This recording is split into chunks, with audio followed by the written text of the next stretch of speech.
Hi, my name is Ina Porras. I'm from Costa Rica. I'm an economist. I work for the International Institute for Environment and Development, IIED, in the UK. I'm going to be talking to you today about the Payment for Ecosystem Services program in Costa Rica. I want to go back a little bit and just highlight the importance of natural capital as part of wealth creation in a country. So the GDP, as we understand it, as we use it as a measure of wealth and performance in a country, is made of three key elements. One of them is human capital. So it's all of us, all of jobs and the expertise that countries have. Then there's also the manufacture capital, all our industries and our machineries and our roads and all of this man-made material. But also very important is the natural capital, the trees, the crops, the pastures, the forests, the minerals that the countries have. They all generate wealth, and this is all reflected in the capital of a country. We are increasing our understanding of how the environment and the economy interact with each other. So, for example, if you see in this slide, on the left-hand side, we have the environment. We have trees and cattle, and we have animals, and we have water. And then we know that these ecosystem services enter into the economy in different ways. In this particular case, I'm going to focus on water. So water reaches the different ecosystems and it gets filtered, it gets used, and then it enters the economy and it helps to produce wealth. It enters agriculture, fisheries, and the mining sector. Those are intermediate users. It can also go straight to final users like households that will use the water. There's also water, as you see on the right-hand side. Some of that water, some of those flows of ecosystems, they go out of the economy completely. For example, they may be going out into another country, or they may go into the sea, and they leave this particular economy, this unit, this geographical unit. And some of it, as you can see in the bit that is going under, goes back into the economy, into the environment bit of that particular geographic area as waste or residuals. So it integrates as well. However, if you see now, ecosystem services are rarely unacknowledged. So they are used, but they're rarely acknowledged as such. Let me give you an example. This is an example of wetlands.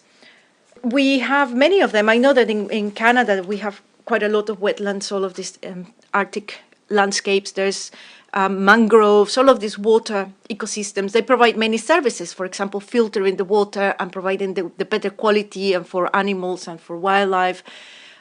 But these services are very rarely accounted by GDP. They don't exist, they are invisible. However, if these wetlands were to be drained and converted completely into an area for crops, for example, the GDP will increase. So that will be considered a development, and GDP increases, so a nation, a country, may look like it's getting wealthier. On top of that, we're now having the problem of the dirty water that we had before, because the previous natural ecosystem was cleaning it. So now we're going to have to invest in new technology to clean that water. And that increases the GDP as well, just to provide the same ecosystem services that were provided for free before. So this is a big flaw of our accounting system. And initiatives like the natural capital accounting, for example, by WAVES. WAVES is a program, a partnership actually, wealth accounting and valuation of ecosystem services. It's led by the World Bank. It's quite interesting. You might be wanting to learn a bit more about that. Anyway, we are increasing our understanding of these relations between the environment and the economy. So back to our other slide as we had it before, these ecosystem services are rarely acknowledged.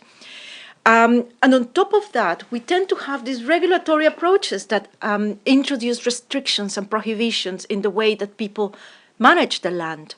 So to prevent ecosystems from being degraded, they just introduce these rules, and they lay the cost of protecting these ecosystems directly into the landowner. So they are transferring this cost to the person who manages the land, but is not really acknowledging the wider link to the economy. So what payments for ecosystem services do is provide one instrument. It's one of many other instruments as well, but this one is a different approach to a benefit and share and cost sharing. So now I want to talk to you about Costa Rica. So this is a photo of Costa Rica during the late 70s.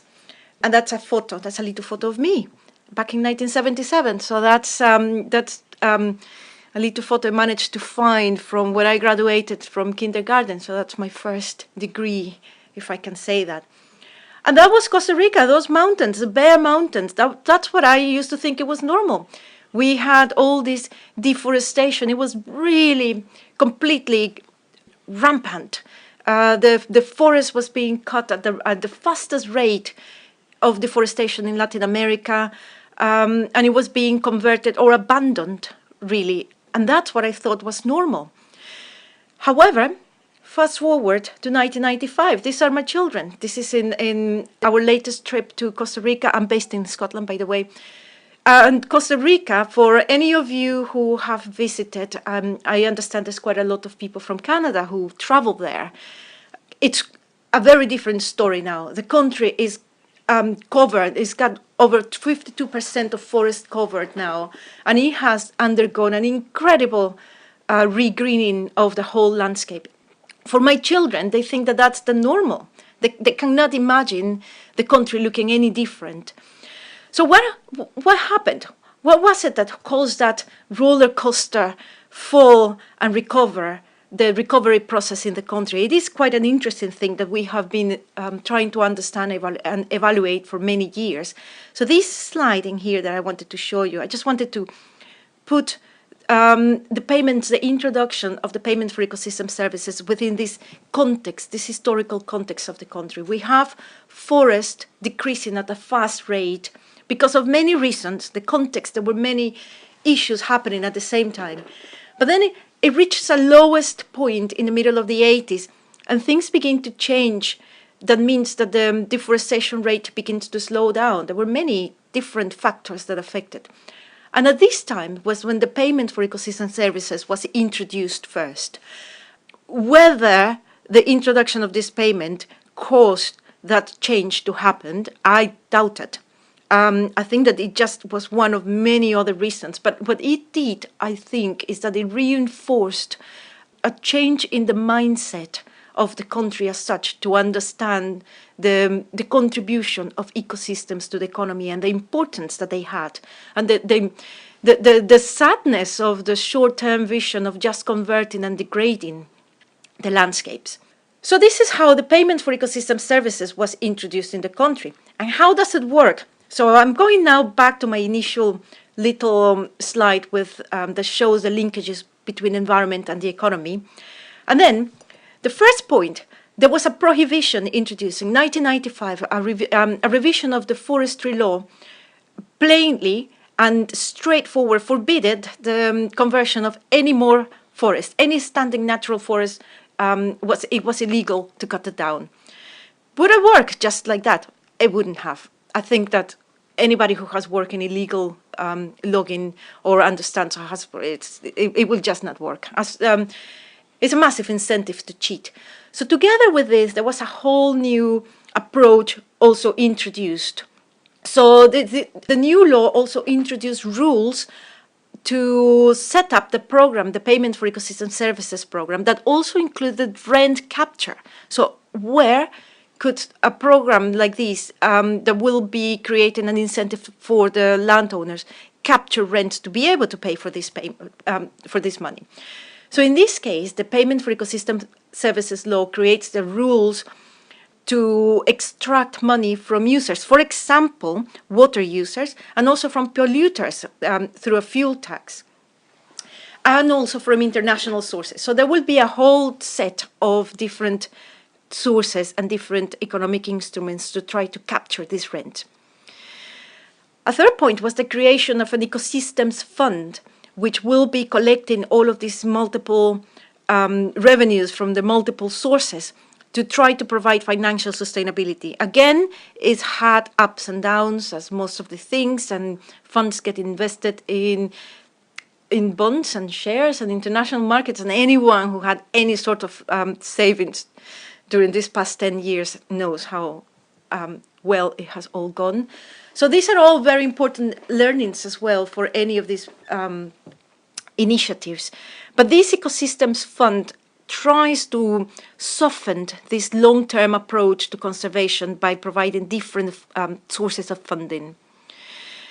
And then it also created by law, there was a national program manager that was given the ability and the power to manage the program and to monitor the system as well. So monitor how the payments are distributed, but also monitor how the people are being able to fulfill the contracts and what they are actually, if they're doing what they said they should be doing. As well as introduce studies to show that these changes in land use are actually having an impact on the ecosystem services as well. So the fifth point is that there's also a whole set of local facilitators. Costa Rica is a very small country. It's about the size of Canada. Obviously not. But even if it's a very small country, it's very difficult to manage a national program without the help of local facilitators. And why is that? It's because behavior will change and will be determined by local factors, by the context, the local context, which will be very different if you are on the Pacific areas of the country, or if you are on the Atlantic, or if you are up on the slopes where there is a lot more competition from other economic activities. So these local facilitators are very useful to understand the program, to understand how it works, to bring the attention of the program to landowners, provide the technical capacity. Of course, they don't do this for free. They tend to charge a percentage of the payment, but the money that the people get is enough to cover for this technical support. And then finally, sixth point is the cash payment that will get eventually, it will be made back to the landowners. And it's an annual conditional payment per hectare for forest protection, or for reforestation, or for agroforestry. And this payment helps to compensate for the cost of protection. Some of these payments are continuous. So, for example, if somebody is engaged in forest protection, strict protection, then the payment can be perpetual, basically. So the contracts are renewed every 5 years, but people can continue to ask for payments in a continuous way, because this is protection. It means they are not allowed to use the land at all, what they are protecting. If the payments are for reforestation, then the farmers can get a payment for 5 years. So they are the amount is higher, and it covers a good amount of the cost of reforestation. Not all of it, but a proportion of it. And is for 5 years only. But after that, there is an agreement that the farmer has to see the plantation to completion. So I think it's about 20 years or so. In agroforestry, I believe that farmers get a payment per tree. So it works out also in proportion to reforestation, but without as many trees per hectare. So basically, this is the rough system of the Payment for Ecosystem Services program in Costa Rica. There's been a lot of people involved. It has been analyzed inside out and top to bottom. It is considered a bit of a poster case of what Payment for Ecosystem Services could be. I think we have learned a lot. If we go to the last slide, I think that we have some very important key lessons that we can learn from this program. I wouldn't say that it's the ideal and the only one, because we see many other examples in other countries as well. But I think that the program has been very useful. We passed 20 years. It was created by law 1995. We're now 2016. And the program has survived. Incredibly, it has survived, and it's growing, and it's part now of the idiosyncrasy of Costa Rican people. They like the program, and they will, when the program comes every year to the National Assembly for fundings, well, obviously they have to compete against health and against roads and against everything else that is competing for funding from the government. But it is a program that has the strength and the capacity to have sufficient teeth to grab a part of the budget. It is also manageable. It is manageable. They have managed to do the program in a way that it's easy to coordinate and to manage. But it also needs to be evaluated. Back in the early days, the approach was we just need to get the ball rolling and then we'll learn on the way and learn by doing and so on and so forth. But we passed that stage. So as a country, it's the program has matured a lot, so we need to move stronger into what tools are there that will help the program be more effective, more cost efficient as well, into achieving these environmental objectives. It has been very good at reaching out for a variety of financing mechanisms. So, for example, it tested for quite a while doing volunteer contributions from water users and from hydroelectric companies and so on. But I think it was good to generate interest and to generate some sufficient support. But the real money came when actually there was a tax introduced by law, and then a proportion of this tax was made to go to payment for ecosystem services. So I think that that's also another important lesson. How much time do you spend in just going through one-to-one voluntary agreements with donors and sources of funding? I also think that the program needs to have a clearer social component, especially in developing countries. We have these issues about inequality of access to land, who owns the land, who has the rights to these ecosystem services, who is getting the payments as well. So in some contexts, it will be more important than others. I think that in Costa Rica, the social component needs to be more clearly laid out, and that's going to be one of the key issues to look into in the future. And also, the main challenge that the program is going to have for the future is the competition, higher competition, higher opportunity cost. Now the country has reached a new impetus for development, and environment needs to compete more strongly. There are some very valuable crops that are creating sufficient incentives to break the law again. Pineapple, we all get pineapples from Costa Rica all over the place, and they're the most delicious pineapples, but they compete a lot. They generate a really high revenue for somebody who owns pineapples.